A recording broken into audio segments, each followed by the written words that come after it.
Where will the crypto market go next? Although the situation can be described as a stalemate, many factors suggest that the future should be viewed optimistically. One such factor is the increasing involvement of major financial market players in the crypto industry, particularly facilitated by spot ETFs on BTC. This week, it was revealed that the large American insurance fund MassMutual, with a history of more than 170 years, announced ownership of Bitcoin through the Grayscale Exchange Fund, GBTC. Also, a form filed with the Securities and Exchange Commission, SEC, revealed that the major Swiss financial corporation Edmond de Rothschild, Suisse, owns $4.2 million in shares of the BlackRock Bitcoin Exchange Fund, IBIT, and $82,121 in GBTC. An interesting observation was made by representatives of the analytical platform CryptoQuant.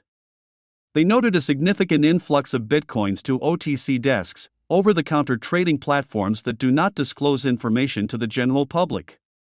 About 205,000 BTC is currently on such platforms, according to figures presented by Julio Moreno, head of development at CryptoQuant. Such an influx has not been observed since the collapse of FTX in November 2022. It is noted that just in the last month, OTC desks were replenished by 43,000 BTC.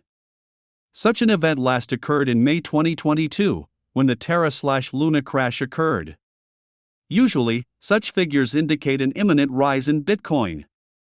The neural network ChatGPT made a prediction: Bitcoin will definitely appreciate if, at the end of 2024, the candidate from the Republican Party, Donald Trump, wins the U.S. elections. AI announced that a potential second term of Trump would be marked by a softer policy regarding cryptocurrencies. Regarding the BTC rate, ChatGPT forecasts a range of $80,000 to $90,000, which will be reached due to a rally after the elections. From a technical analysis standpoint, it is too early to speak of a change in the downward trend. Bitcoin is still trading below the 50-day moving average, which indicates a predominance of bears in the short-term perspective. This is also evidenced by the RSI being below 50. Support and resistance levels, $56,500 and $65,500, respectively. The Fear and Greed Index has risen by 18 points over the week.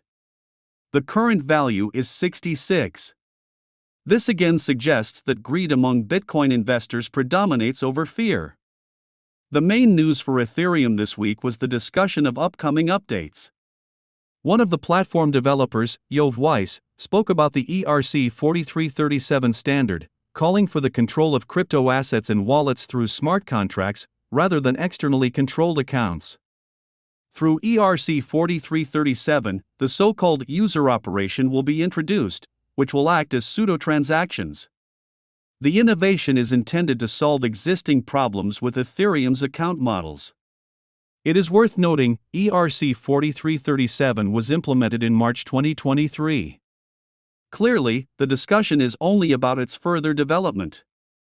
Vitalik Buterin spoke about another new proposal, EIP 7702.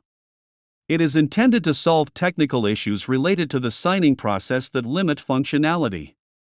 According to Buterin, this update should make Ethereum more resistant to threats that quantum computers could pose.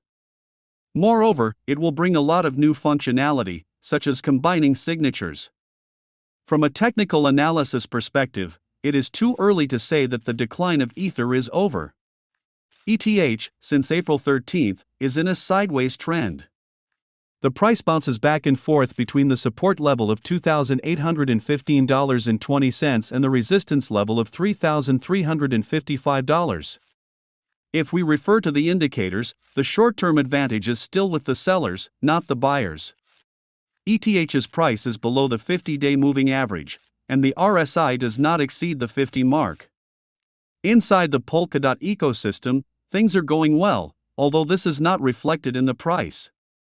The DotLake portal published figures according to which the number of active addresses in the network reached a record of 650,000. It is worth noting, most of them are on the Parachain Moonbeam 397515. Polkadot itself has almost 3 times fewer active addresses, 136612. However, the number of non-zero addresses decreased from 6.96 million in March to 6.8 million in April. A similar trend was observed in network transactions. Their number decreased to 11.07 million in April, 11.5 million in March. The Polkadot team announced the launch of Update v.1.0.0. We have just implemented v.1.0.0 and cannot wait to see what you build with it.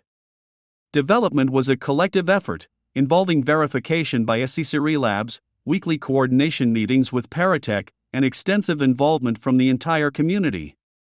From a technical analysis standpoint, the situation looks bearish both in the short-term and long-term perspectives. This is explained by the fact that Polkadot's price is below both the 50-day and 200-day moving averages. Support and resistance levels, $5.75 and $7.57, respectively.